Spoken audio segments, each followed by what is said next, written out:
Deer listeners, welcome to Kathanika. আজ আপনি শুনছেন বিশ্বখ্যাত দার্শনিক, মুক্ত চিন্তার বলিষ্ঠ কণ্ঠস্বর জর্জ এইচ স্মিথের যুগান্তকারী বই atheism, the case against god. একটি বই যা প্রশ্ন তোলে, চ্যালেঞ্জ করে, ভেঙে ফেলে প্রচলিত চিন্তা এবং তৈরি করে নতুন উপলব্ধি। আপনি কি কখনো নিজেকে প্রশ্ন করেছেন, আমরা কেন ঈশ্বরে বিশ্বাস করি? এই বিশ্বাস কি সত্যি যুক্তির ওপর টিকে আছে, নাকি ভয় এবং উত্তরাধিকার সূত্রে পাওয়া অভ্যাসের ওপর? বিশ্বাস আর জ্ঞান, এই দুইয়ের মধ্যে সীমারেখাটা কোথায়? আর যদি ঈশ্বরের ধারণা অসঙ্গত, পরস্পর বিরোধী কিংবা যৌক্তিকভাবে অসম্ভব হয়, তাহলে কি বিশ্বাস করা দায়িত্ব, নাকি দায়িত্ব হলো প্রশ্ন করা? জর্জ স্মিথ বলেন, to believe without evidence is not humanity, it is irresponsibility. অর্থাৎ প্রমাণ ছাড়া বিশ্বাস করা কোনো গুণ নয়, এটি সত্যের প্রতি অবহেলা। এই বই ঠিক সেটাই করে। এটি আপনাকে সত্যের সামনে দাঁড় করায়। এটি বলে, যুক্তি দিয়ে দেখো, প্রমাণ দিয়ে পরখ করো, আর যা অসঙ্গত তা প্রশ্ন করতে ভয় পেও না। আজ আমরা শুনব ঈশ্বর ধারণার যৌক্তিক সমস্যা, ধর্মীয় যুক্তিগুলোর ভঙ্গুর ভিত্তি, কিভাবে বিশ্বাস যুক্তিকে পেছনে ফেলে আধিপত্য বিস্তার করে, কেন বিশ্বাস শব্দটি অনেক সময় যুক্তিবাদী আত্মসমর্পণে রূপ নেয়, আর কেন বিজ্ঞান, দর্শন ও মানবতা সত্য খুঁজে পাওয়ার প্রকৃত পথ। এই বই ঈশ্বরকে আক্রমণ করে না, এটি আক্রমণ করে ভুল ধারণা, অন্ধবিশ্বাস এবং যে কোনো দাবিকে প্রমাণ ছাড়াই সত্য ধরে নেওয়ার অভ্যাস। এটি মনে করিয়ে দেয়, প্রশ্ন করা অপরাধ নয়, সত্য অনুসন্ধান সাহসীদের কাজ, এবং অন্ধবিশ্বাস থেকে মুক্ত হওয়া মানেই জীবন থেকে অর্থ চলে যাওয়া নয়, বরং অর্থের প্রকৃত উৎসকে খুঁজে পাওয়া। আজ আপনি এমন এক যাত্রা শুরু করছেন যেখানে যুক্তি আপনার কম্পাস, প্রমাণ আপনার পথনির্দেশ, আর সত্য আপনার চূড়ান্ত গন্তব্য।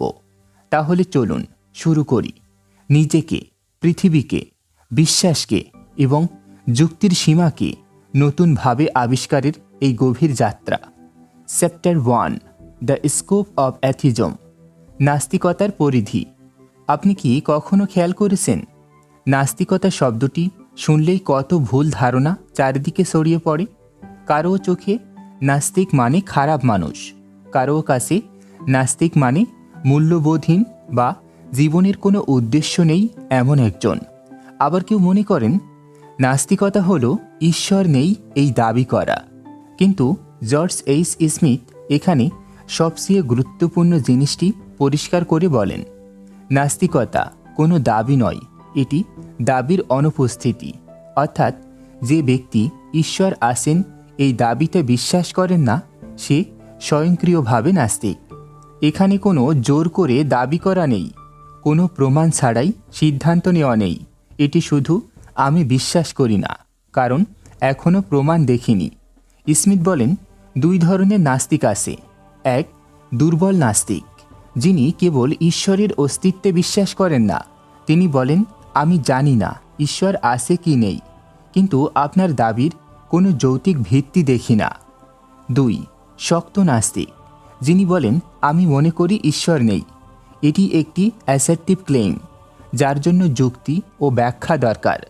স্মিথ অত্যন্ত যুক্তিসঙ্গতভাবে ব্যাখ্যা করেন, নাস্তিকতা কখনোই ধর্ম নয়, নাস্তিকতা কোনো মতবাদ নয়, নাস্তিকতার নিজস্ব কোনো বিশ্বাস পদ্ধতি নেই, কারণ নাস্তিকতা বিশ্বাসের ওপর দাঁড়িয়ে নেই, এটি দাঁড়িয়ে আছে অবিশ্বাসের স্বাধীনতায়। একটু ভাবুন তো, যদি কেউ বলে ইউনিকর্ন আছে, তাহলে এর প্রমাণ দেওয়ার দায়িত্ব কার? যিনি দাবি করেছেন অবশ্যই তারই, আপনার নয়, যিনি ইউনিকর্নে বিশ্বাস করেন না। ঠিক তেমনি যে ব্যক্তি ঈশ্বর আছেন এই দাবিটি করেন, প্রমাণ দেওয়ার দায়িত্ব তারই। নাস্তিকতা কেবল বলেছে, আমি দাবি গ্রহণ করার আগে প্রমাণ চাই। এটাই তো যুক্তির সবচেয়ে মৌলিক নিয়ম, তাই না? স্মিথ আরও বলেন, মানুষের ইতিহাসে বহু দেবতার কথা বলা হয়েছে। রোমান দেবতা, গ্রিক দেবতা, মিশরীয় দেবতা, নর্স দেবতা। আজকের ধর্মের অনুসারীরাই সেসব দেবতাকে কল্পকথা বলে উড়িয়ে দেন। এদের ব্যাপারেও কি সন্দেহবাদীরা প্রমাণ দিতে বলেছিল? না, মানুষ স্বাভাবিকভাবেই অপ্রমাণিত গল্পে বিশ্বাস বন্ধ করেছে। তাহলে প্রশ্ন হলো, কেন এখনকার ঈশ্বরের দাবি আলাদা হবে? কেন এই দাবির ক্ষেত্রে প্রমাণ ছাড়াই বিশ্বাস করতে হবে? এটাই নাস্তিকতার মূল কথা। Claim without evidence is not worthy of belief. প্রমাণ ছাড়া দাবি বিশ্বাসযোগ্য নয়। এই অধ্যায়ে স্মিথ আপনাকে একটি মানসিক স্বাধীনতার দরজা খুলে দেখান, যেখানে আপনি নির্বিঘ্নে প্রশ্ন করতে পারেন, কোনো দাবির সত্যতা যাচাই ছাড়া কেন আমি তা বিশ্বাস করব? বিশ্বাসের জন্য যুক্তি কি সত্যিই অপ্রয়োজনীয়? আমি কি অন্যের বিশ্বাসের জন্য দায়বদ্ধ? এবং এখানেই নাস্তিকতার প্রকৃত পরিধি বোঝা যায়। এটি কোনো নেতিবাচক বিশ্বাস নয়, বরং স্বাধীন চিন্তার প্রথম ধাপ। স্মিথ এই অধ্যায়ে আমাদের মনে করিয়ে দেন, নাস্তিকতা হল অজ্ঞেয়তার মুক্ত আকাশ, যেখানে সত্যের জন্য প্রশ্ন করা অপরাধ নয়, অধিকার।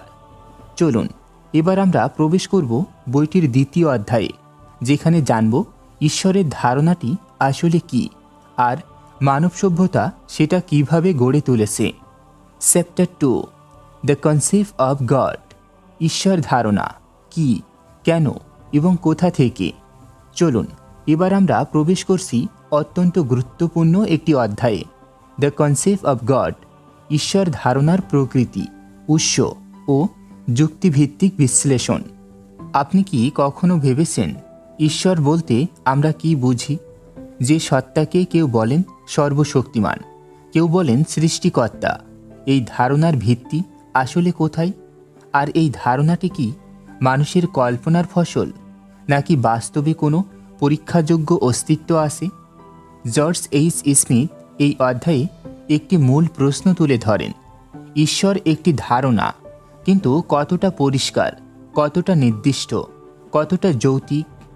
ঈশ্বর একটি সংজ্ঞাহীন সত্তা। এই পৃথিবীর প্রায় সব ধর্মই ঈশ্বর নিয়ে কথা বলে, কিন্তু সমস্যাটা হলো কেউই ঈশ্বরকে স্পষ্টভাবে সংজ্ঞায়িত করতে পারে না। কেউ বলেন ঈশ্বর সর্বশক্তিমান, কেউ বলেন সর্বজ্ঞ, কেউ বলেন সর্বত্র বিরাজমান। কিন্তু এই তিনটি ধারণা একে অপরের সাথে প্রায় সাংঘর্ষিক। চলুন একটা উদাহরণ দেখি। যদি ঈশ্বর সর্বশক্তিমান হন, তবে কি তিনি এমন একটি পাথর তৈরি করতে পারবেন যা তিনি নিজেই তুলতে পারবেন না? এক্ষেত্রে হ্যাঁ অথবা না যে উত্তর দেওয়া হোক না কেন, ঈশ্বরের সর্বশক্তিমানতা ক্ষুণ্ণ হয়। অতএব সংজ্ঞায় সমস্যা রয়েছে। ঈশ্বর কি একটি ব্যক্তি নাকি একটি শক্তি? অনেকে ঈশ্বরকে ব্যাখ্যা করেন একটি ব্যক্তির মতো, যিনি রাগ করেন, খুশি হন, শাস্তি দেন, পুরস্কার দেন। অন্যরা বলেন ঈশ্বর হলেন এক শক্তি, একটি এনার্জি, যা বৃহৎ সত্তা। কিন্তু স্মিথ দেখান ঈশ্বরের ধারণা যত অস্পষ্ট হবে, ততই তা অপ্রমাণযোগ্য এবং অখণ্ডনীয় হয়ে ওঠে। অর্থাৎ কেউ যদি বলে ঈশ্বর তো অনুভবের বিষয়, বিজ্ঞান দিয়ে ধরা যাবে না, তাহলে সেটি প্রকৃত যুক্তি নয়, বরং পরীক্ষাযোগ্যতা থেকে পালানোর চেষ্টা। বিজ্ঞান কোনো ধারণাকে সত্য ধরে না যতক্ষণ না সেটি স্পষ্টভাবে সংজ্ঞায়িত ও পরীক্ষাযোগ্য হয়। ঈশ্বর ধারণার মনস্তাত্ত্বিক উৎস। এই অধ্যায়ে স্মিথ দেখিয়েছেন মানুষ প্রয়োজন থেকেই ঈশ্বর ধারণা সৃষ্টি করেছে। যখন মানুষ প্রাচীন যুগে বজ্রপাত, মৃত্যু, রোগ বা প্রাকৃতিক দুর্যোগের কারণ জানত না, তখনই বিশ্বাস জন্মেছিল অবশ্যই কোনো শক্তিশালী সত্তা এই ঘটনাগুলো ঘটাচ্ছে। অজানাকে ব্যাখ্যা করার জন্য মানুষ তৈরি করে ঈশ্বর ধারণা। এটি ছিল এক ধরনের মানসিক নিরাপত্তা। কিন্তু পরবর্তীতে বিজ্ঞান যত অজানাকে ব্যাখ্যা করতে শুরু করল, ঈশ্বরের ব্যাখ্যাকারী ভূমিকা ততই সংকুচিত হতে লাগল। এটাকে দার্শনিকরা বলেন গড অব দ্য গ্যাপস, অর্থাৎ জ্ঞানের ফাঁকা জায়গায় ঈশ্বরকে বসানো। ঈশ্বর একটি যৌক্তিক সমস্যা। যদি ঈশ্বরকে সুনির্দিষ্টভাবে সংজ্ঞায়িত করা না যায়, তাহলে তার অস্তিত্ব প্রমাণও করা যায় না। স্মিথ লেখেন, একটি অসংজ্ঞায়িত সত্তা নিয়ে বিতর্ক করা অর্থহীন। চলুন একটা উদাহরণ দেখি। আপনাকে যদি বলা হয় ব্ল্যারক নামে একটি সত্তা আছে, কিন্তু কেউই বলতে পারে না ব্ল্যারক আসলে কি, কোথায় বা কিভাবে চেনা যাবে। তবে কি তার অস্তিত্ব নিয়ে বিতর্কের কোনো মানে আছে? ঠিক এভাবেই ঈশ্বর ধারণা অসংজ্ঞায়িত বা পরস্পর বিরোধী। ঈশ্বর ধারণা পরীক্ষা নিরীক্ষার বাইরে, বিজ্ঞান ভিত্তি করে যৌক্তিক সংজ্ঞা, পর্যবেক্ষণ, পরীক্ষা, পুনরাবৃত্ত ফলাফল। কিন্তু ঈশ্বর ধারণা এসব মানদণ্ডের বাইরে অবস্থান করে, যা তাকে একটি বিশ্বাসযোগ্য দাবি নয়, বরং একটি দার্শনিক দাবিতে পরিণত করে। স্মিথের ভাষায়, a meaningless definition cannot support a meaningful argument, অর্থাৎ যার সংজ্ঞায় অর্থহীন তার অস্তিত্বের যুক্তিও অর্থহীন। এই অধ্যায়ের কেন্দ্রীয় বার্তা হল, ঈশ্বর ধারণা স্পষ্টভাবে সংজ্ঞায়িত নয়, ফলে কোনো যুক্তি, কোনো প্রমাণ, কোনো তর্ক তার অস্তিত্বকে প্রতিষ্ঠিত করতে পারে না। যদি আপনি কোনো ধারণাকে সংজ্ঞায়িত করতে না পারেন, তাহলে তার সত্যতা প্রমাণ করা তো আরও অসম্ভব। এবং এখানেই যুক্তির জায়গায় বিশ্বাস এসে দাঁড়ায়, যেখানে যুক্তির আর প্রবেশ অধিকার থাকে না। চলুন এবার আমরা প্রবেশ করব বইটির তৃতীয় অধ্যায়ে। Chapter 3, the God of Christianity, খ্রিস্ট ধর্মের ঈশ্বর, প্রতিশ্রুতি, পরস্পর বিরোধিতা ও যুক্তির পরীক্ষা। আমাদের যাত্রা এখন পৌঁছেছে এক বিশেষ পর্যায়ে, যেখানে আমরা বিশ্লেষণ করব খ্রিস্ট ধর্মের ঈশ্বর ধারণাকে। এটি গুরুত্বপূর্ণ শুধু খ্রিস্টানদের জন্য নয়, বরং পৃথিবীর ইতিহাস, রাজনীতি, নৈতিকতা এবং সভ্যতা বুঝতে চাইলে এই অধ্যায় অপরিহার্য। কারণ খ্রিস্ট ধর্ম পৃথিবীর সবচেয়ে বড় ধর্ম, সবচেয়ে বেশি অনুসারী, সবচেয়ে বেশি প্রভাব এবং সবচেয়ে বেশি বিতর্কের ধারক। তাহলে প্রশ্ন হল, এই ধর্মের ঈশ্বর ধারণা কতটা যুক্তিনির্ভর, কতটা সামঞ্জস্যপূর্ণ আর কতটা মানব উৎপন্ন? ত্রিতত্ত্ববাদ, 3 ঈশ্বর নাকি এক ঈশ্বর? খ্রিস্ট ধর্মের মূল কেন্দ্রে আছে ট্রিনিটি বা ত্রিতত্ত্ববাদ, ফাদার, সন, হোলি স্পিরিট, 3 জন কিন্তু এক ঈশ্বর। জর্জ এইচ স্মিথ দেখান এই ধারণা যুক্তির দৃষ্টিতে স্ববিরোধী, কারণ একটি 3 বা 3টি এক, এটি গাণিতিকভাবে বা যৌক্তিকভাবে ব্যাখ্যা করা অসম্ভব। যদি জিজ্ঞেস করেন ঈশ্বর 3 জন নাকি একজন, উত্তর আসে দুটোই। কিন্তু যুক্তি বলে কোনো সত্তা একই সময়ে, একই অর্থে, একই সাথে 1 এবং 3 হতে পারে না। এটি যুক্তির নিয়মের সরাসরি বিরোধিতা। যিশুর ঈশ্বর তত্ত্ব, মানুষ, দেবতা নাকি দুটোই? খ্রিস্ট ধর্মে বলা হয় যিশু পুরোপুরি মানুষ, আবার পুরোপুরি ঈশ্বর। কিন্তু একটি সত্তা একই সাথে সীমাবদ্ধ ও অসীম হতে পারে না। যদি যিশু খেতেন, ঘুমাতেন, ক্লান্ত হতেন, তাহলে তিনি মানুষের গুণাবলী ধারণ করেছেন। আর যদি তিনি সর্বশক্তিমান, সর্বজ্ঞ হন, তাহলে মানবরূপ আর প্রয়োজন কি? এটিও যুক্তির চোখে এক অভ্যন্তরীণ দ্বন্দ্ব, ঈশ্বরের সর্বশক্তি ধারণার সমস্যা। খ্রিস্ট ধর্মের ঈশ্বরকে বলা হয় সর্বজান্তা, সর্বশক্তিমান, পরম দয়ালু। স্মিথ যুক্তি দেন এই 3 গুণ একই সাথে সত্য হতে পারে না। যদি ঈশ্বর সর্বশক্তিমান হন, তবে তিনি অশুভ থামাতে পারেন। যদি ঈশ্বর সর্বদয়াময় হন, তবে তিনি অশুভ থামাতে চাইবেন। তাহলে পৃথিবীতে দুঃখ, কষ্ট, যুদ্ধ, দারিদ্র্য কেন? এই প্রশ্নের একমাত্র যুক্তিসঙ্গত উত্তর হয় ঈশ্বর নেই, অথবা থাকলেও তিনি সর্বশক্তিমান বা সর্বদয়াময় নন, অথবা এগুলো মানব উৎপন্ন ধারণা। বাইবেলের ঐতিহাসিক সমস্যা। খ্রিস্ট ধর্মের ঈশ্বরকে জানার প্রধান উৎস হল বাইবেল। কিন্তু বাইবেল বহু লেখকের, বহু শতাব্দীর ব্যবধানে লেখা, বহু সংখ্যক অনুবাদ, পরস্পর বিরোধী ঘটনায় ভরা। স্মিথ দেখান যদি ভিত্তিপ্রস্তরই দুর্বল হয়, তাহলে তার উপর দাঁড়ানো ঈশ্বর ধারণাও প্রশ্নবিদ্ধ হয়ে যায়। উদাহরণস্বরূপ, যিশুর জন্ম সম্পর্কে 2টি ভিন্ন বিবরণ, পুনরুত্থান নিয়ে বিরোধ, নৈতিকতার নামে সহিংসতার সমর্থন, দাসত্ব মেনে নেওয়া, এগুলো ঈশ্বর প্রেরিত গ্রন্থের পরিচয় বহন করে না। যিশুর অলৌকিক ঘটনা কল্পনা নাকি প্রমাণ? খ্রিস্ট ধর্মের অন্যতম ভিত্তি যিশুর অলৌকিক ক্ষমতা, কিন্তু বিজ্ঞান ও ইতিহাস দেখায় কোনো নির্ভরযোগ্য সমসাময়িক নথি নেই। ঘটনাগুলো ঘটার বহু বছর পরে লেখা। লেখকদের ছিল ধর্মীয় উদ্দেশ্য।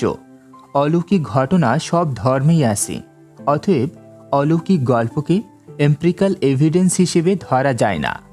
খ্রিস্ট ধর্মের ঈশ্বর মানব সৃষ্টি নাকি মহাবিশ্বের স্রষ্টা? স্মিথ বলেন, খ্রিস্ট ধর্ম ঈশ্বরের যে চরিত্র দেয়, ঈর্ষান্বিত, রাগী, শাস্তিদাতা, ক্ষমা চাইলে ক্ষমা করা, খুশি করতে চাইলে আশীর্বাদ দেওয়া, এসব বৈশিষ্ট্য মানুষের। মহাবিশ্বের কোনো চূড়ান্ত সত্য নয়। ঈশ্বরকে অনেকটা মানুষের মতো কল্পনা করা, যা বুঝিয়ে দেয় এর উৎস মানব মন, প্রকৃতি নয়। এই অধ্যায়ে আমরা দেখলাম খ্রিস্ট ধর্মের ঈশ্বর ধারণা যুক্তির পরীক্ষায় টিকে থাকতে পারে না। এটি বৈজ্ঞানিকভাবে যাচাইযোগ্য নয় এবং যুক্তির দৃষ্টিতে স্ববিরোধী। প্রশ্নই আমাদের শক্তি, আর প্রশ্ন থেকেই জন্ম হয় সত্যের খোঁজ। চলুন এবার আমরা প্রবেশ করব বইটির ৪র্থ অধ্যায়ে, যেখানে স্মিথ আমাদেরকে দেখাবেন কেন বিশ্বাস যুক্তির বিকল্প হতে পারে না।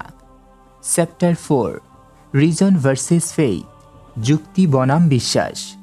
এবার আমরা পৌঁছে গেছি বইয়ের সবচেয়ে গুরুত্বপূর্ণ, সবচেয়ে বিতর্কিত এবং সবচেয়ে শক্তিশালী অধ্যায়গুলোর একটিতে, রিজন ভার্সেস ফেইথ, যুক্তি বনাম বিশ্বাস। কল্পনা করুন, আপনি দাঁড়িয়ে আছেন দুই পথের মোড়ে।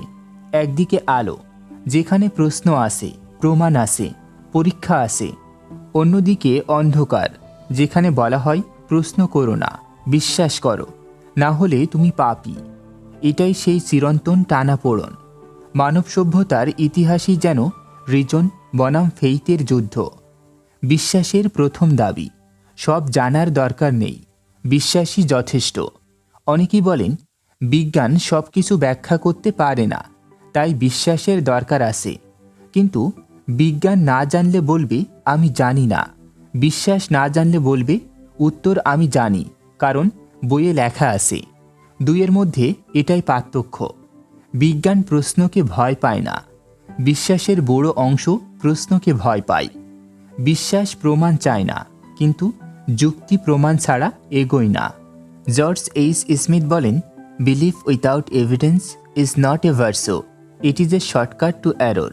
অর্থাৎ প্রমাণ ছাড়া বিশ্বাস মহত্ব নয়, এটি ভুলের সবচেয়ে সহজ পথ। ধরুন কেউ বলল এই ঘরে অদৃশ্য ড্রাগন আছে। আপনি বলবেন প্রমাণ কোথায়? সে উত্তর দিল বিশ্বাস করলেই প্রমাণ। তারপর প্রশ্ন করলে বলল তুমি বিশ্বাস না করলে কখনো জানতে পারবে না।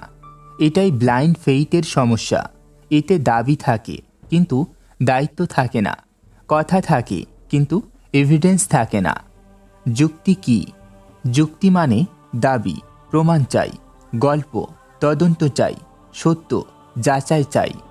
ফেইথ বলে আমাকে মানলেই হবে, রিজন বলে আমাকে মানার আগে পরীক্ষা করো। এই অধ্যায়ে লেখক দেখান মানব জীবনের প্রতিটি অগ্রগতি এসেছে রিজন থেকে, ফেইথ থেকে নয়। চাকা আবিষ্কার, চিকিৎসা, বিদ্যুৎ, কম্পিউটার সবই প্রশ্ন, পরীক্ষা ও ভুল থেকে জন্মেছে।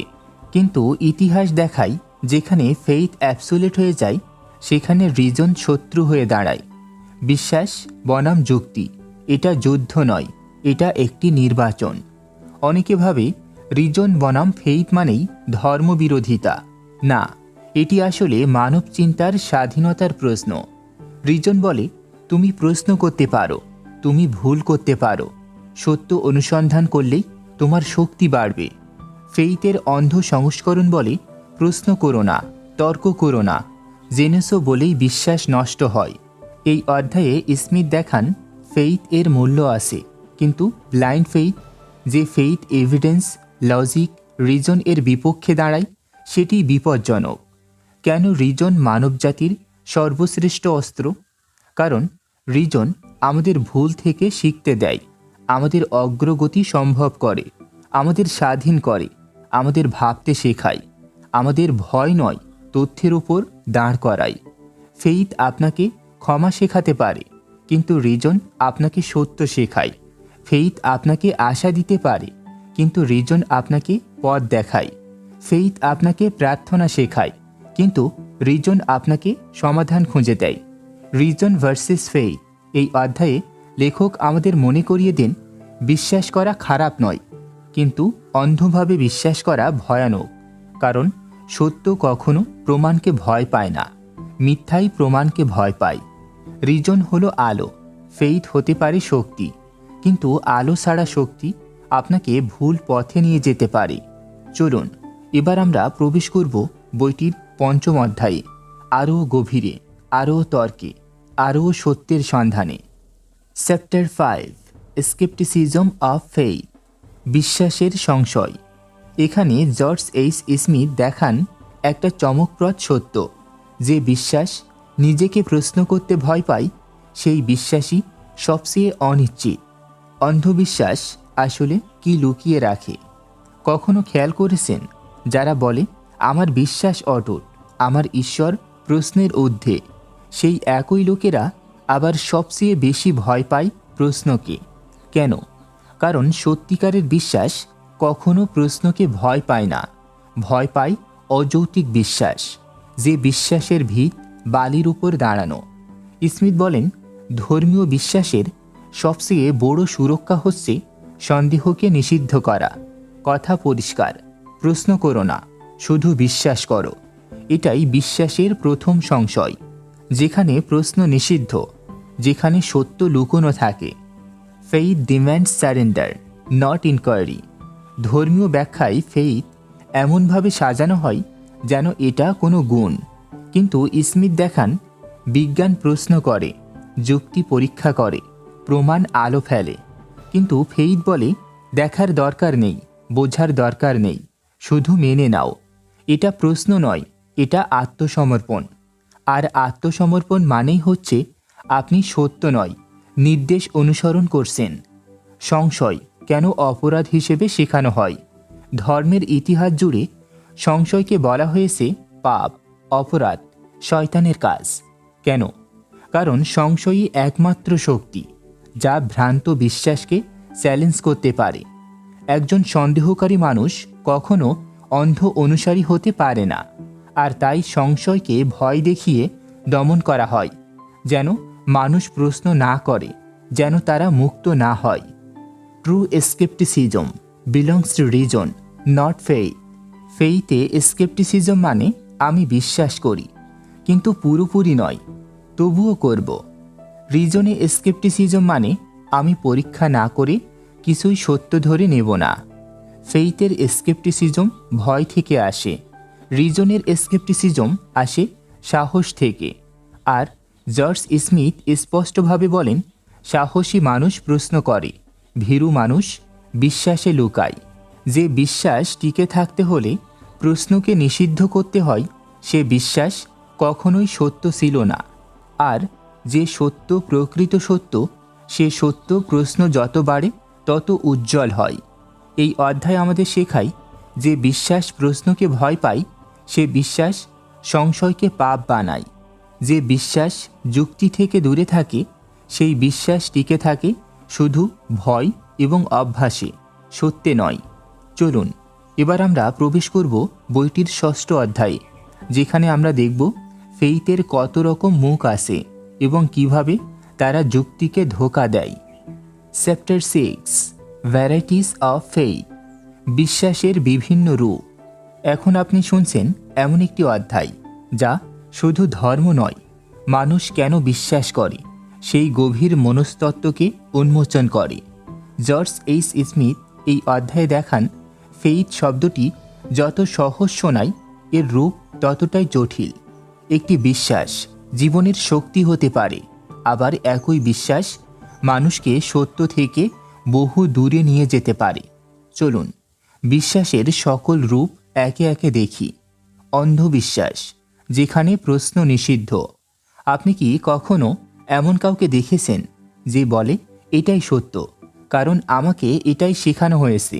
এটাই অন্ধবিশ্বাস। এখানে প্রমাণ নেই, যুক্তি নেই, শুধু ভয়, ঐতিহ্য আর অভ্যাসের শক্তি আছে। স্মিথ বলেন, এই বিশ্বাস মানুষকে চিন্তা করতে দেয় না। ভুল প্রমাণিত হলেও তারা সত্য দেখতেও চায় না। এমন বিশ্বাস ব্যক্তিকে বেঁধে রাখে, যেমন একটি খাঁচা পাখিকে আটকে রাখে। আবেগচালিত বিশ্বাস অনুভূতিতে সত্য, প্রমাণে নয়। অনেকেই বলেন, আমি হৃদয়ে অনুভব করি, তাই এটা সত্য।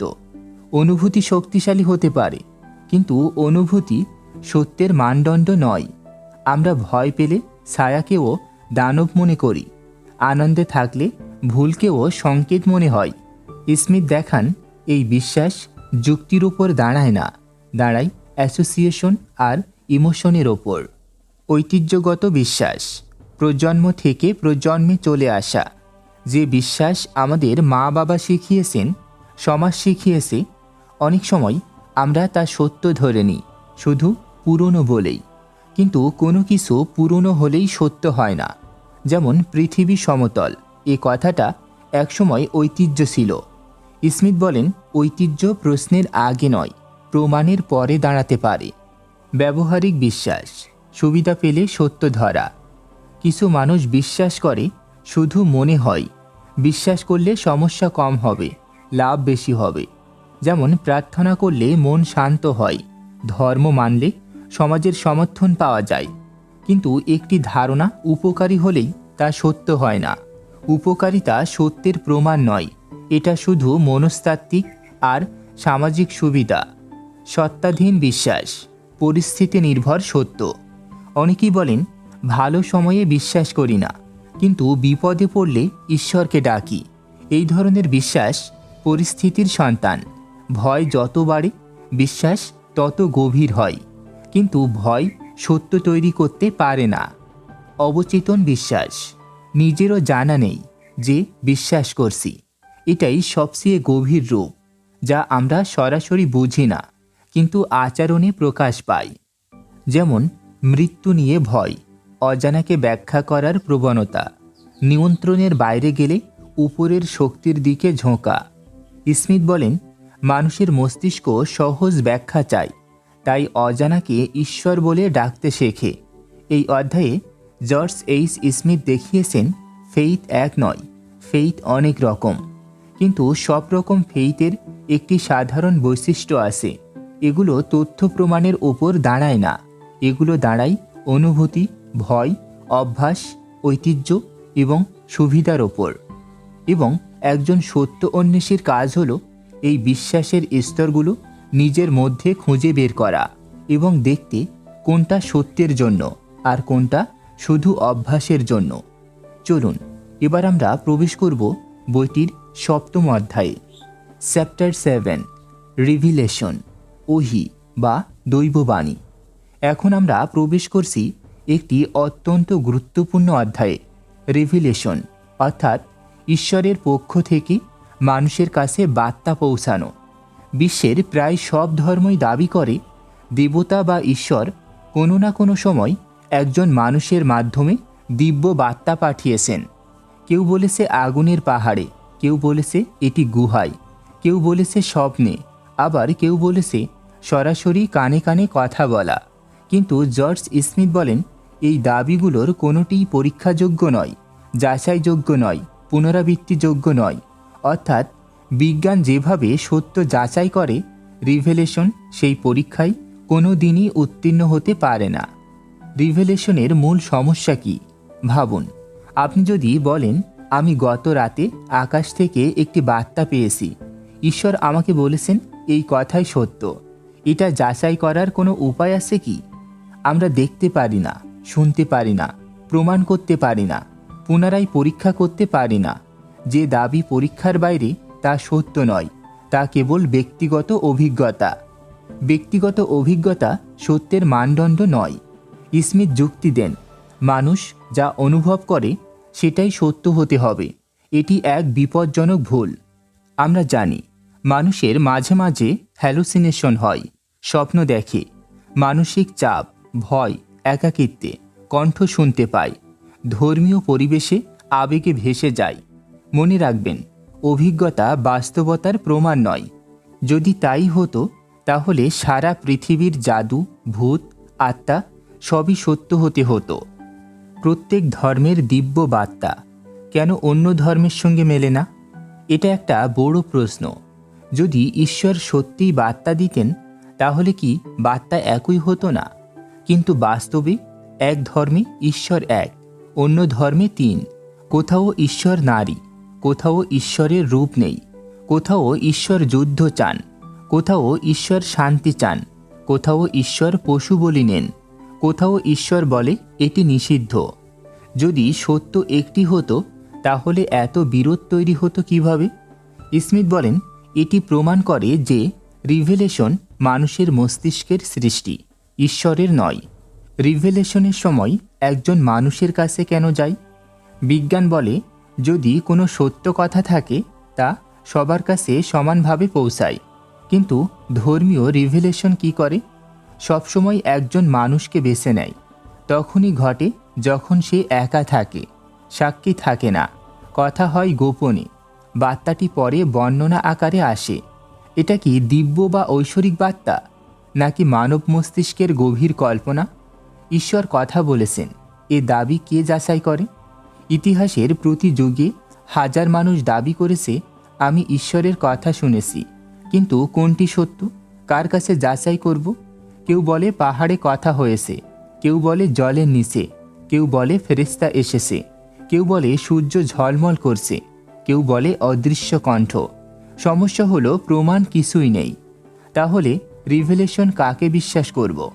স্মিথ বলেন, যখন দুটি বিপরীত দাবি আসে এবং দুটোই অপরীক্ষণযোগ্য তখন দুটোই বাতিল।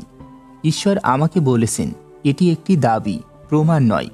এই অধ্যায়ের শেষ কথা হলো রিভেলেশন সুন্দর গল্প হতে পারে, কিন্তু শুধুমাত্র গল্পই সত্য নয়। এটি কখনোই পরীক্ষার টেবিলে সত্য প্রমাণ করতে পারেনি। স্মিথের মতে যে বিশ্বাস প্রমাণ চায় না তা সত্য হওয়ার যোগ্য নয়, এবং যে দাবি পরীক্ষা সহ্য করতে পারে না তার ওপর সভ্যতা দাঁড়ানো উচিত নয়। চলুন এবার আমরা প্রবেশ করব বইটির ৮ম অধ্যায়ে। চ্যাপ্টার 8, ন্যাচারাল থিওলজি, প্রাকৃতিক ধর্মতত্ত্ব। এখন আমরা প্রবেশ করেছি এমন এক অধ্যায়ে যেখানে ধর্ম আর যুক্তির লড়াই চলে প্রকৃতির ময়দানে। ধর্মতত্ত্বের সবচেয়ে পুরনো, সবচেয়ে জনপ্রিয় এবং সবচেয়ে চমৎকার একটি চেষ্টা হলো প্রকৃতি দেখো আর দেখবে ঈশ্বরের প্রমাণ। এই ধারণাটিকেই বলা হয় ন্যাচারাল থিওলজি বা প্রাকৃতিক ধর্মতত্ত্ব। আজকের এই অধ্যায়ে আমরা দেখব প্রকৃতি কি সত্যি ঈশ্বরের নকশা?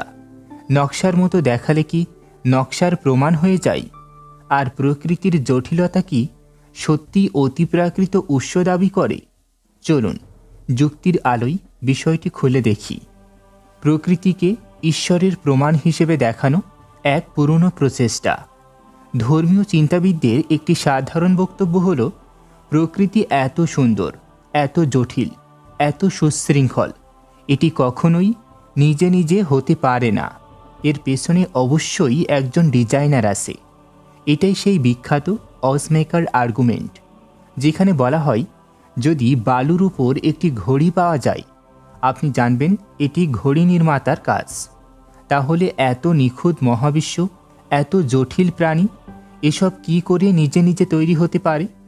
প্রশ্নটি শুনলে যুক্তিসঙ্গত মনে হয়, কিন্তু জর্জ স্মিথ আমাদের স্মরণ করিয়ে দেন দেখতে নকশার মতো হলেই তা নকশা নয়। প্রকৃতি এমন অসংখ্য প্রক্রিয়া ব্যবহার করে যা জটিলতা সৃষ্টি করতে সক্ষম, তাও কোনো পরিকল্পনা ছাড়াই। জটিলতা কোনো নকশা নয়। একটি তুষারকণা কল্পনা করুন, এটি সুন্দর, সিমেট্রিক, নিখুঁত নকশার মতো, কিন্তু আপনি কি মনে করেন এটি কোনো সচেতন নকশাকার বানিয়েছে? না, এটি সম্পূর্ণ ভৌত নিয়মের ফল। একটি বজ্রঝড়, একটি স্ফটিক, একটি টর্নেডো, সবই জটিল, কিন্তু কোনোটিতেই বুদ্ধিমান পরিকল্পনা নেই। তাহলে শুধুমাত্র জটিলতা দেখে ঈশ্বর ধারণা করা ঠিক না। একটি যুক্তিসঙ্গত ভুল। Unknown equal to God. Natural থিওলজির সবচেয়ে বড় সমস্যা হলো এটি বলে আমরা ব্যাখ্যা জানি না, তাই ঈশ্বর। এটি যুক্তিবিদ্যায় পরিচিত আর্গুমেন্ট ফ্রম ইগনোরেন্স, অজ্ঞতা থেকে যুক্তি, অর্থাৎ আমাদের না জানা সমান ঈশ্বর। এটি বিজ্ঞান নয়, বরং অজানার ফাঁক পূরণ করার চেষ্টা। ডিজাইন কি নকশাকার প্রমাণ করতে পারে, নাকি এটি কেবল অনুমান? যদি আপনি প্রমাণ করতে চান এটি নকশা তাই ঈশ্বর, তাহলে আপনাকে আগে দেখাতে হবে কিভাবে আপনি নিশ্চিত হলেন এটি নকশা। প্রকৃতি কি শুধুই নকশা করতে পারে না? ডিজাইন বলতে কি বোঝায়? আপনি কোন মানদণ্ড ব্যবহার করছেন? স্মিথ বলেন, ধর্মতত্ত্বের যুক্তি এখানে ভেঙে পড়ে, কারণ ডিজাইন শব্দটির অর্থই প্রচণ্ড অস্পষ্ট রাখা হয়। প্রকৃতি কি পরিকল্পনাহীন প্রক্রিয়ায় জটিলতা সৃষ্টি করতে পারে? অবশ্যই পারে। প্রাকৃতিক নির্বাচন, জিনগত বৈচিত্র্য, পরিবেশীয় চাপ এসব মিলে জীবনের জটিলতা তৈরি হয়, কিন্তু কোনোটি সচেতন নয়। এটা ঠিক যেমন নদীর স্রোত সুন্দর মনোরম উপত্যকা তৈরি করতে পারে, কিন্তু আপনি বলবেন না, উপত্যকা দেখে বোঝা যাচ্ছে একজন মহান স্থপতি। ঈশ্বর ধারণা ব্যাখ্যা দেয় না, বরং ব্যাখ্যা জটিল করে। ধর্ম বলে মহাবিশ্ব জটিল, সুতরাং এটা অবশ্যই ঈশ্বর বানিয়েছে। কিন্তু প্রশ্ন হল, ঈশ্বর আরও জটিল হলে তাকে কে বানালো? জটিলতার জন্য সৃষ্টিকর্তা দরকার। এই একই যুক্তি কি ঈশ্বরের ক্ষেত্রেও প্রযোজ্য নয়? স্মিথ বলেন, একটি রহস্য ব্যাখ্যা করতে গিয়ে আরও বড় রহস্য তৈরি করা কোনো সমাধান নয়। প্রকৃতিকে ব্যাখ্যা করতে ঈশ্বরের দরকার নেই। ন্যাচারাল থিওলজি চেষ্টা করে প্রকৃতিকে প্রমাণ বানাতে, কিন্তু প্রকৃতি নিজেই তার নিয়ম দিয়ে ব্যাখ্যা হয়ে যায়, কোনো অতিপ্রাকৃত শক্তি ছাড়াই। এই অধ্যায় আমাদের শেখায়, জটিলতা ব্যাখ্যার জায়গায় ঈশ্বরকে বসিয়ে দেওয়া নয়। প্রকৃতি প্রশ্ন তোলে, বিজ্ঞান উত্তর খোঁজে, আর যুক্তি আলোকিত করে আমাদের পথ। চলুন এবার আমরা প্রবেশ করব বইটির 9ম অধ্যায়ে। Chapter 9, the cosmological arguments. বিশ্বব্রহ্মাণ্ডের উৎপত্তি, ঈশ্বর কি প্রয়োজনীয় ব্যাখ্যা? এখন আমরা প্রবেশ করছি যুক্তিভিত্তিক যাত্রার এক অত্যন্ত গুরুত্বপূর্ণ অধ্যায়ে। এবার আমরা বিশ্লেষণ করব কসমোলজিক্যাল আর্গুমেন্টস, অর্থাৎ সেই সকল যুক্তি যা বলে বিশ্বব্রহ্মাণ্ডও আছে, তাই অবশ্যই একজন সৃষ্টিকর্তাও থাকা উচিত। এই যুক্তি বহু শতাব্দী ধরে দর্শন, ধর্মতত্ত্ব ও সাধারণ মানুষের আলোচনার কেন্দ্রে ছিল। কিন্তু প্রশ্ন হল, সত্যি কি ইউনিভার্সের অস্তিত্ব মানেই ঈশ্বরের অস্তিত্ব, নাকি এই যুক্তির ভিতেই আছে এমন সব ফাঁক যা যুক্তিবাদী চিন্তা দিয়ে সহজেই ধরা যায়? চলুন যুক্তির আলোয় বিচার করি। দ্য কসমোলজিক্যাল আর্গুমেন্ট, মূল দাবি। এই যুক্তি সাধারণত 3টি ধাপে সাজানো। এভরিথিং হ্যাজ এ কজ, প্রতিটি জিনিসেরই কারণ থাকে। দ্য ইউনিভার্স এক্সিস্ট, তাই ইউনিভার্সেরও কারণ থাকা উচিত। দ্যাট কজ ইজ গড, আর সেই কারণই নাকি ঈশ্বর। শুনতে খুব শক্তিশালী মনে হয়, তাই না? কিন্তু একটু গভীরে গেলে আমরা দেখব এটি আসলে যুক্তির ফাঁদে গড়া এক বৃত্ত। যদি সব কিছুর কারণ লাগে, তবে ঈশ্বরের কারণ কি? এখানে কসমোলজিক্যাল আর্গুমেন্ট এর সবচেয়ে বড় সমস্যা। যদি দাবি হয় প্রত্যেক জিনিসের কারণ আছে, তাহলে প্রশ্ন উঠবে, ঈশ্বরের কারণ কি? তিনি কোথা থেকে এলেন? ধর্মীয় ব্যাখ্যা সাধারণত বলে ঈশ্বর চিরন্তন, তার কোনো কারণ লাগে না। কিন্তু এখানেই যুক্তির নিয়ম ভাঙা হয়, কারণ যদি একটি সত্তা, ঈশ্বর, কারণ ছাড়াই থাকতে পারে, তাহলে ইউনিভার্স নিজেও তো কারণ ছাড়াই থাকতে পারে। তখন ঈশ্বরকে আর প্রয়োজন পড়ে না। ইউনিভার্সের জন্য কারণ, এই ধারণায় কি প্রযোজ্য? কসমোলজিক্যাল আর্গুমেন্ট ধরে নেয় আমরা দৈনন্দিন জীবনে যেভাবে কজ ইফেক্ট দেখি, ইউনিভার্সের ওপরও এই নিয়ম কাজ করবে। কিন্তু ফিজিক্স বলে time and space began with the big bang. Cause effect work inside the universe, but not before the universe. বিজ্ঞান অনুযায়ী বিফোর দ্য ইউনিভার্স কথাটাই অর্থহীন, কারণ বিফোর বলার জন্য সময় দরকার, যা তখন ছিলই না। সুতরাং ইউনিভার্সের শুরু মানেই যে তার একটা ক্রিয়েটর থাকা উচিত, তা নয়। ইউনিভার্স ফ্রম নাথিং, বিজ্ঞানের ব্যাখ্যা আলাদা। কোয়ান্টাম ফিজিক্স দেখায় উত্তেজনা ছাড়া ভ্যাকুয়াম থেকে পার্টিকেল পপিং করে বের হতে পারে। এটা সামথিং ফ্রম নাথিং নয়, বরং এটি নেচারের ইনস্টিংক্ট প্রপার্টি। বিশ্বব্রহ্মাণ্ডের উৎপত্তি নিয়ে বৈজ্ঞানিক হাইপোথেসিসগুলো হল quantum fluctuation, eternal inflation, multiverse theory, loop quantum cosmology. এসব তত্ত্ব জটিল হলেও একটি কথা পরিষ্কার করে, ইউনিভার্স কিভাবে এসেছে তার ব্যাখ্যা পেতে ঈশ্বর প্রয়োজন নেই। ঈশ্বরকে কারণ হিসেবে ধরলে সমস্যা বাড়ে, কমে না।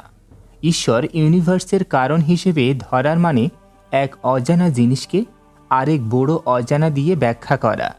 এটা সমাধান নয়, এটা প্রশ্নকে আরও কঠিন করে তোলে।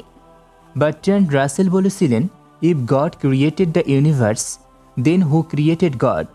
যদি ঈশ্বরই মহাবিশ্ব সৃষ্টি করে থাকেন, তবে ঈশ্বরকে কে সৃষ্টি করল?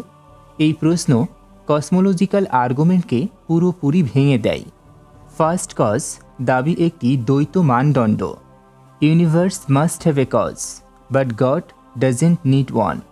এই বিশেষ ছাড় যুক্তির নিয়ম মানে না। লজিক বলে একই নিয়ম সবার ক্ষেত্রে প্রয়োগ করতে হবে, কারণ থাকলেই ঈশ্বর আসে না। কসমোলজিক্যাল আর্গুমেন্টস মানুষের প্রাচীনকালের স্বজ্ঞাত ধারণা থেকে এসেছে। আমরা দেখি সব কিছুর একটি কারণ আছে, তাই ইউনিভার্সেরও কারণ থাকা উচিত।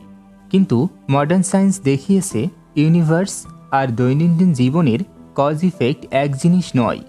আর ঈশ্বরকে কারণ হিসেবে ধরলে তিনি ইউনিভার্সের চেয়েও বেশি আখ্যার দাবি করেন।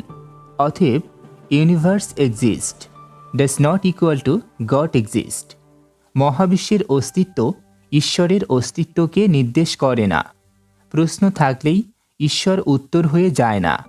Ignorance does not equal to proof of divinity. অজ্ঞানতা দেবত্বের প্রমাণ নয়। আপনি একজন মুক্ত চিন্তার শ্রোতা হিসেবে যা জানার প্রয়োজন তা বুদ্ধি, বিজ্ঞান ও যুক্তি দিয়ে বুঝতে পারবেন। এটাই এই অধ্যায়ের মূল বার্তা। চলুন এবার আমরা প্রবেশ করব বইটির 10ম অধ্যায়ে। Chapter 10, the design arguments. নকশা আর্গুমেন্ট। পৃথিবী সুন্দর, তাই ঈশ্বর আছেন। এই অধ্যায়ে আমরা ধর্মীয় যুক্তিগুলোর মধ্যে অন্যতম জনপ্রিয় এক দাবির সম্মুখীন হব। বিশ্ব এত সুন্দর, এত জটিল, এত সুপরিকল্পিত, নিশ্চয়ই কেউ একজন এর ডিজাইনার আছেন। এটাই হলো ডিজাইন আর্গুমেন্ট। এই ধারণা বলে চোখের জটিলতা, মস্তিষ্কের ক্ষমতা, মহাবিশ্বের নিখুঁত গণিত, প্রকৃতির সামঞ্জস্য এসবই নাকি প্রমাণ যে কেউ একজন ইচ্ছাকৃতভাবে এগুলো তৈরি করেছেন। এমনকি অনেকেই বলেন, ঘড়ি যদি ঘড়িওয়ালা ছাড়া তৈরি না হয়, তাহলে এত নিখুঁত মহাবিশ্ব কিভাবে নিজ থেকে হতে পারে? শুনতে শক্তিশালী যুক্তি মনে হলেও জর্জ স্মিথ দেখান এটাই আসলে এক বিভ্রান্তি। চলুন যুক্তি ও বিজ্ঞানের আলোয় ব্যাখ্যা করি। জটিল সমান ডিজাইন, এটা সত্য নয়। যখন আমরা কোনো জটিল জিনিস দেখি, মস্তিষ্ক স্বাভাবিকভাবেই ডিজাইনার এর ধারণা তৈরি করে। কিন্তু প্রকৃতি মানুষের মতো করে তৈরি করে না। প্রকৃতি ধীরে ধীরে পরিবর্তিত হয়ে ছোট ছোট স্টেপে জটিলতা তৈরি করে। চোখ ডিজাইনারের তৈরি নয়, এটি লক্ষ বছর ধরে ক্ষুদ্র পরিবর্তনের মাধ্যমে তৈরি হওয়া এক বিবর্তিত অঙ্গ। ডিএনএ এমনভাবে গড়ে ওঠেনি যে কেউ বসে নকশা করেছে, বরং মিউটেশন ও ন্যাচারাল সিলেকশন এর মাধ্যমে জীবনের জটিলতা তৈরি। সুতরাং জটিলতা মানেই ডিজাইনার, এই সিদ্ধান্ত বৈজ্ঞানিকভাবে টেকে না। ডিজাইনার থাকলে তাকেও তো ব্যাখ্যা করতে হবে। যদি বলেন মানুষ এত জটিল তাই ডিজাইনার আছে, তাহলে প্রশ্ন আসে ডিজাইনার কতটা জটিল? ডিজাইনারকে কে ডিজাইন করলো? যদি বলেন ঈশ্বরের কোনো কারণ লাগে না, তাহলে সেটাই হয়ে যায় বিশেষ ছাড়, লজিক ভঙ্গ। অথচ বিজ্ঞান সবচেয়ে কম অনুমান করে ব্যাখ্যা দিতে চায়, অকামস রেজর। জটিল ঈশ্বরকে মানার চেয়ে সরল ন্যাচারাল লকে মানা অনেক বেশি যৌক্তিক। প্রকৃতির অসম্পূর্ণতা ডিজাইনারকে অপমান করে। প্রকৃতিতে অসংখ্য ভুল, অদক্ষতা এবং অপ্রয়োজনীয় ডিজাইন আছে।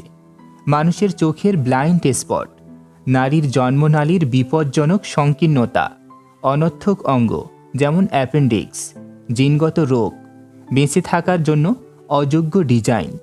একজন নিখুঁত ডিজাইনার হলে এমন ভুলপূর্ণ নকশা করতেন না। বিজ্ঞান দেখায় এই ভুলগুলো মিউটেশন আর বিবর্তনের স্বাভাবিক ফল। মহাবিশ্ব মানুষের জন্য বানানো, এটা বিভ্রান্তি। অনেকে বলেন universe is fine tuned for life, কিন্তু আসলে আমরা এই ইউনিভার্সের সত্ত্বে মানিয়ে গেছি, তাই মনে হয় ইউনিভার্স আমাদের জন্য বানানো। এই একই যুক্তি মরুভূমিতে বালুকণার এক গর্তও বলতে পারে, এই গর্ত আমাকে পুরোপুরি ফিট করে, নিশ্চয়ই কেউ আমাকে মাথায় রেখে গর্ত বানিয়েছে। এটা হলো অ্যান্থ্রোপিক ফ্যালাসি। জটিলতা ধীরে ধীরে তৈরি হয়, হঠাৎ নয়। ডিজাইন আর্গুমেন্ট ধরে নেয় জটিলতা নাকি এক লাফে হঠাৎ তৈরি হয়েছে, কিন্তু বাস্তবতা উল্টো। জীবন মাটির কণা, অণু, সাধারণ প্রোটিন এগুলো থেকে শুরু। বিলিয়ন বছরের ধাপে ধাপে পরিবর্তনে এসেছে আজকের জটিলতা। সুতরাং হঠাৎ জটিল হওয়া ধারণাটাই ভুল। জর্জ স্মিথ দেখান, মানুষের চোখে পৃথিবী যত নিখুঁত লাগুক, তার মানে এই নয় যে এর পেছনে কোনো ডিজাইনার আছে। নকশার মতো দেখায় তাই বলে নকশাকারী আছে, এটা হলো মানুষের মানসিক অভ্যাস, বৈজ্ঞানিক সত্য নয়। বিজ্ঞান শেখায় জটিলতা তৈরি হয় সহজ সূত্র থেকে, পরিবর্তন আসে ধীরে ধীরে। ভুল, পরীক্ষা, ব্যর্থতা প্রকৃতির অংশ, এবং সব কিছুকে ব্যাখ্যা করতে ঈশ্বর ধারণার দরকার হয় না। ডিজাইন আর্গুমেন্ট ভেঙে পড়ে কারণ জটিলতার উপস্থিতি ডিজাইন প্রমাণ করে না, বরং জটিলতা বিবর্তনের সাক্ষ্য। চলুন এবার আমরা প্রবেশ করব বইটির 11তম অধ্যায়ে। Chapter 11, ethics, rationality and religion, নৈতিকতা, যুক্তিবোধ ও ধর্ম। এখন আমরা পৌঁছে গেছি বইটির অন্যতম শক্তিশালী অধ্যায়ে, যেখানে জর্জ স্মিথ বিশ্লেষণ করেন একটি মৌলিক প্রশ্ন: নৈতিকতার উৎস কি, ধর্ম নাকি মানুষের নিজস্ব যুক্তি ও সহানুভূতি? এই প্রশ্নটি হাজার বছর ধরে মানব সভ্যতার কেন্দ্রে দাঁড়িয়ে আছে। ধর্ম বলে নৈতিকতা ঈশ্বরের দান, ঈশ্বর ছাড়া মানুষ কখনোই ভালো হতে পারে না। কিন্তু স্মিথ বলেন এটা শুধু ভুল নয়, বিপজ্জনক ভুল। মানুষ ভালো হয় কেন? একটি বৈজ্ঞানিক উত্তর। একটু চোখ বন্ধ করে ভাবুন, একটি মা তার সন্তানকে বাঁচাতে দৌড়ে যাচ্ছে। একজন অচেনা মানুষ আরেকজনকে সাহায্য করছে। মানুষ নিজের জীবন ঝুঁকিতে ফেলে অন্যকে রক্ষা করছে। এই আচরণগুলো কি কোনো ধর্মগ্রন্থ পড়ে এসেছে? না, এগুলো এসেছে বিবর্তনের হাজার বছরের প্রক্রিয়ায়, যেখানে সহযোগিতামূলক আচরণ মানুষকে টিকে থাকতে সাহায্য করেছে। নৈতিকতা এসেছে আমাদের মস্তিষ্কের বিবর্তন থেকে, আমাদের সহানুভূতি থেকে, আমাদের সামাজিক চাহিদা থেকে। এগুলো মানুষকে মানুষ করেছে।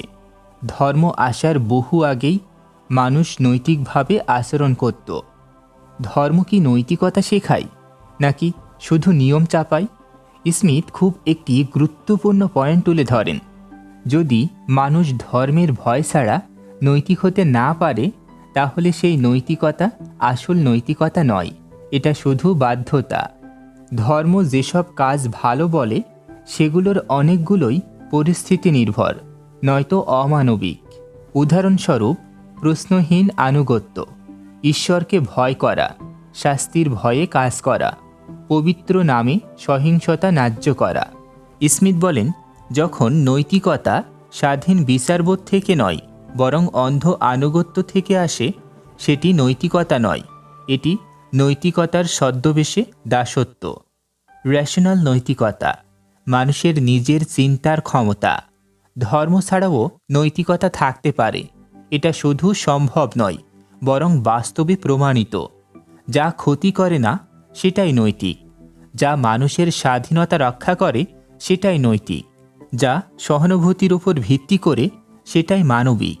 এ নৈতিকতা ভয়মুক্ত, প্রশ্নকে স্বাগত জানায়, মানুষকে নিজের কাজের দায়িত্ব নিতে শেখায়।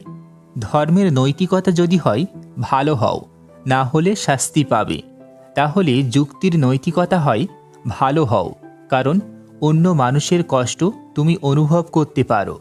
এটাই প্রকৃত মানবিকতা। ধর্মীয় নৈতিকতা কেন বিপজ্জনক হতে পারে? স্মিথ দেখান, ধর্মীয় নৈতিকতার ভিত্তি হল অ্যাবসোলিউট অথরিটি, একজন ঈশ্বর যিনি যা বলেন তাই সত্য, প্রশ্ন করা নিষিদ্ধ। এর বিপরীতে যুক্তিবাদী নৈতিকতা সর্বদা প্রশ্নকে আমন্ত্রণ জানায়। ধর্মীয় নৈতিকতার কারণে ইতিহাসে মানুষের বিরুদ্ধে যত অপরাধ হয়েছে তার তালিকা দীর্ঘ।